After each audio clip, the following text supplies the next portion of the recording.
Now let's talk about antivirus.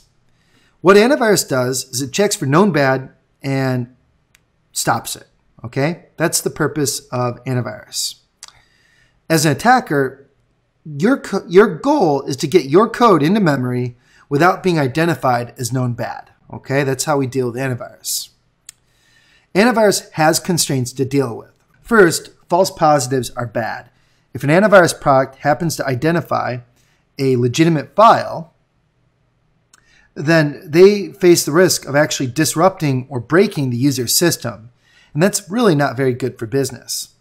Antivirus products, although the butt of many jokes, their real goal really is to be as non-intrusive as possible. If an antivirus product starts taking up a lot of CPU resources, the user will probably uninstall it and they won't renew that McAfee subscription. No good. Another weakness of many antivirus products is that they only check files at certain points. Two to be aware of is when content is loaded in the browser or when it's written to disk. So how does antivirus work? Well, it's a database of signatures for known bad stuff. There's a few heuristics as well to try to detect bad behavior, but in general, antivirus products are very conservative about these heuristics because identifying good as bad can have very serious consequences. Now, it's very common for attackers to obfuscate their known bad with a packer or crypter, and so antivirus products to defeat that will emulate a binary in a virtual sandbox of sorts to step through it and see if any time during the emulation process that binary has known bad in it. And so the whole point of that sandboxing is to defeat packers and crypters. So how do you defeat antivirus? Well, you need to find out or guess which antivirus product is in use, put it on your test virtual machine, and then select an attack that's not detected or modify one that is. Now with Cobalt Strike, all of its executables and DLLs are generated by a source code framework called the Artifact Kit. You have access as a customer to the source code for the Artifact Kit. Go to Help, Arsenal, and you can download it. The Artifact Kit comes with several techniques that are designed to defeat different antivirus products that work as I've described. So download the Artifact Kit, pick a technique, modify one, or create a new one, load the accompanying script into Cobalt Strike, and Cobalt Strike will use your artifacts when it generates executables and DLLs. You may be asking, how does Artifact Kit work? What's the theory behind it? Well, here it is. First, Artifact Kit assumes that Cobalt Strike's stagers are known bad, okay? But it also assumes that if an antivirus product looks at an unknown executable that's never seen before, it's not going to immediately assume it's bad.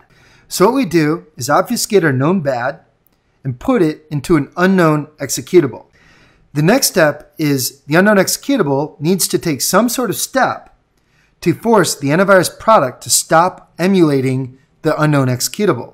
And the way we do that with the Artifact Kit is take some sort of action in each technique that we think many antivirus products will not emulate. One example, one of the techniques queries the file system to find out where on the file system the current executable is, the executing executable. It then opens that file, skips ahead in that file to where the obfuscated bad stuff is located, deobfuscates it, and runs it. That technique works well against antivirus products whose sandbox do not emulate file system calls.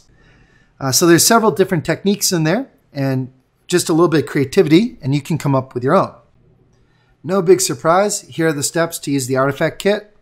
Download the Artifact Kit, modify, obfuscate as necessary, build it, and load a script to make Cobalt Strike use your Artifact Kit. Okay, let's take a look at the Artifact Kit. Here I am in Cobalt Strike, and we're going to use this Windows system as our test system with AV, okay?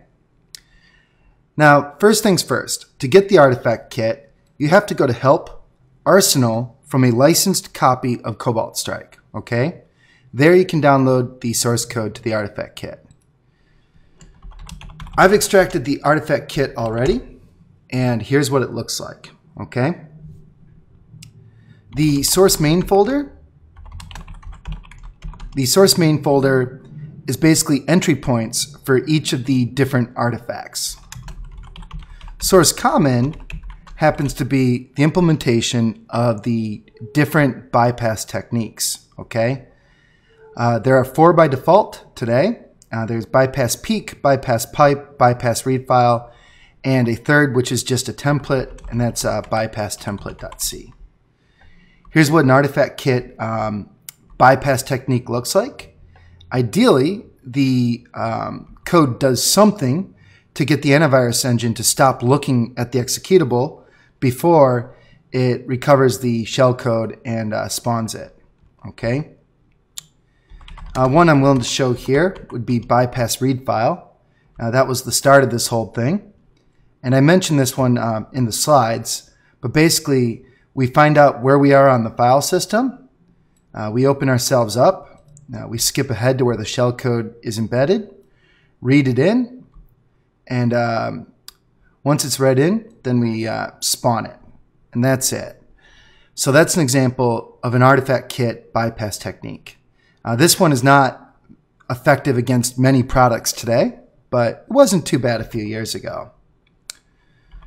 Okay, let's look at the build process. The artifact kit is built by this build.sh script.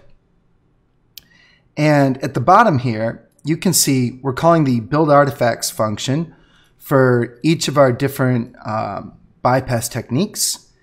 And we're outputting it to a folder for each technique. So if you want to follow my conventions, and you don't have to, you can reinvent as much of this as you want.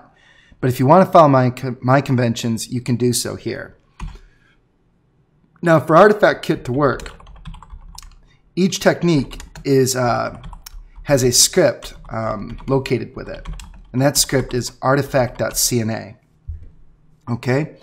And this is an aggressor script that tells Cobalt Strike, hey, here's the executable artifact generator I want to use. When you try to generate an artifact, tell me what artifact you want, give me the shellcode, and this function will do the rest. So this function is responsible for a lot. It has to generate a key, mask the payload, and patch it and the key into the artifact itself. Okay. What's nice though is you have full control over the process, so you're not really tied to any method, any one method I provide for generating an executable or DLL. You can come up with whatever you want. So there's a lot of flexibility here.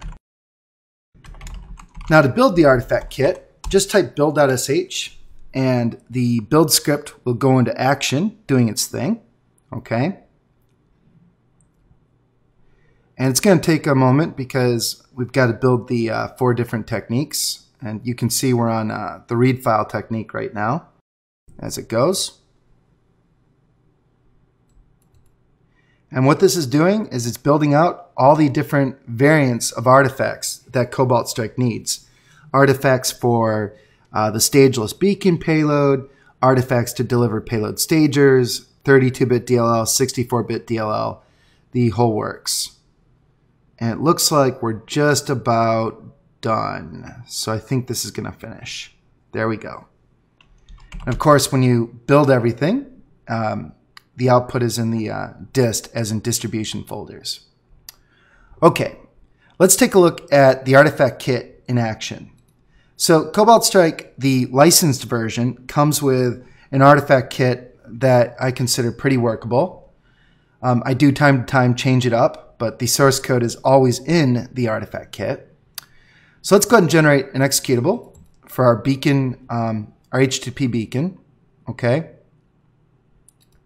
Let's generate that as artifact.exe.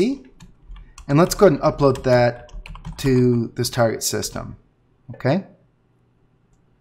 And there we go. There's our artifact. Let's go right click, scan with security essentials. Looking good, looking happy. Okay, so that's an example of artifact kit not getting caught. Okay, this doesn't apply to all AVs. I can't emphasize that enough, but flexibility allows you to get pretty far. So let's try another technique, one that will get caught, the same one that's in the trial today. So let's go to Cobalt Strike, Scripts, go Load, and let's navigate to Artifact, and we'll do the template executable because that will get caught. Let's go ahead and create an executable again. We'll call this artifact2.exe. Let's go ahead and upload that to the target. And there we go. And there's Microsoft Security Essentials going into action. Okay. And of course, if we scan with Security Essentials, it's going to come up and say, hey, this is a bad, unloved executable. So that's an example of the Artifact Kit and how it can change Cobalt Strike's process to generate executables and DLLs.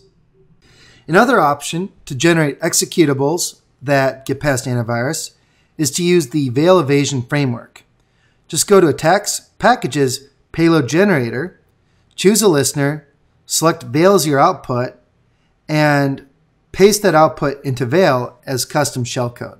Okay, let's take a look at using the Veil Evasion framework with Cobalt Strike. Let's go to Attacks, Packages, Payload Generator, and we're going to export the stager shellcode for this listener using one of these output formats. Let's go to the Veil format, or as some of my friends like to call it, the Veil, and press Generate, and we'll save it as payload.txt. Cool. Now, let's go over to Veil Evasion and run veilevasion.py. Let's go ahead and do a list to see the different payload options in Veil. We're going to use item 32, the Python shellcode inject. So let's do use 32. And these options look fine to me. So let's do generate. And now let's go ahead and pick one of these three options to generate or supply our shellcode. Let's go with option 2, which is to use a custom shellcode string. Let's cat payload.txt. And this is our Veil formatted shellcode. Paste that in. And we'll go ahead and call it test. Let's go with option 1 to create our final executable. And Veil is off to the races and working on our behalf. And there we go. We now have an executable to deliver our beacon payload. Let's go ahead and copy that path. Come over here and let's put it on our team server's web server. So we'll save it as test.exe at ads.losenolove.com. Press launch. We're uploading it to the team server on the internet. Hit OK.